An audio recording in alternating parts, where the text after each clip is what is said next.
Have you ever had that feeling, deep down in your gut, that you're not alone in your own house? That prickle on the back of your neck when you go down into the basement, like something is just beyond the reach of the light. Most of us brush it off. Old houses creak. It's just the pipes. But what if it's something else? What if, in the darkest, most forgotten corners of our homes, something is looking back? Today, we're not talking about ancient monsters from forgotten forests or mythical beasts from the deep sea.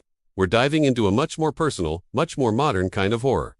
We're talking about the basement dweller. This isn't your typical cryptid. You won't find it in old folklore books. This is a creature of the internet age, a story born from shared anxieties and late-night forum posts. The descriptions, though varied, paint a disturbingly consistent picture. It's a humanoid figure, but just wrong. Its skin is described as unnaturally pale, almost translucent, as if it hasn't seen the sun in decades.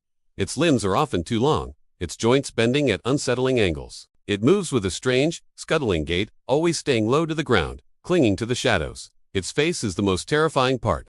People who claim to have seen it describe a distorted, almost melted visage. The features are their eyes, a nose, a mouth, but they're smudged, indistinct, like a charcoal drawing left out in the rain. The eyes are often just dark, hollow pits, yet you feel them fixed on you with an unnerving intensity. It's said to wear clothes, but they're just as pale and featureless as its skin, tattered and seeming to blend right into its form. The classic encounter happens in an unfinished basement. Picture it. You go down to check the furnace or grab something from storage. The air is thick with the smell of damp earth and dust. A single, bare light bulb hangs from the ceiling, casting long, dancing shadows that play tricks on your eyes. You hear a noiseless soft scrape, a faint rustle of fabric. You tell yourself it's just a mouse. But then you see it, tucked away in the farthest, darkest corner, crouching behind the water heater or an old chest of drawers. A pale misshapen form, frozen in place, watching you. The fear it inspires isn't aggressive. It's not a monster that lunges or roars. It's a primal, oppressive dread. The feeling of being an intruder in your own home. The sense that this thing has been here the whole time, living just beneath your feet, silently observing your life from below. When you finally build up the courage to look again, it's gone, vanished without a trace. But the feeling of its presence lingers for days, weeks, even years. Every creak of the floorboards above the basement becomes a question. Was that just the house settling, or was it something moving?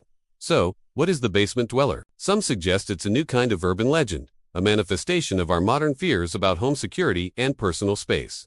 In a world where we're always connected, the idea of an unknown entity secretly sharing our most private sanctuary is deeply unsettling.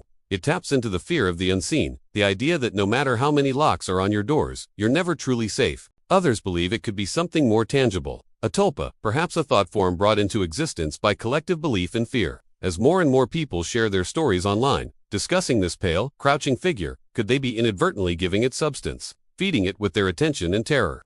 It's a chilling thought, a monster literally created by the internet. And then there are the more practical, yet no less frightening, explanations. Could these sightings be cases of frogging, the terrifying reality of someone secretly living in another person's home without their knowledge? It happens more often than you'd think.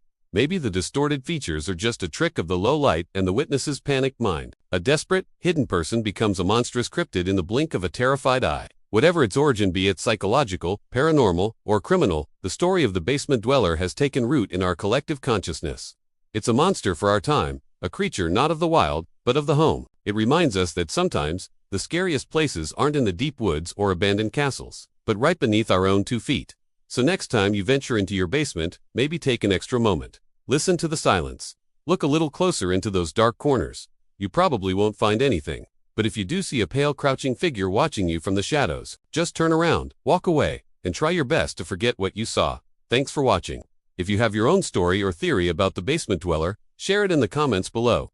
And don't forget to like and subscribe, my monks, for more dives into the strange and unknown. Stay safe, and maybe leave the basement light on tonight.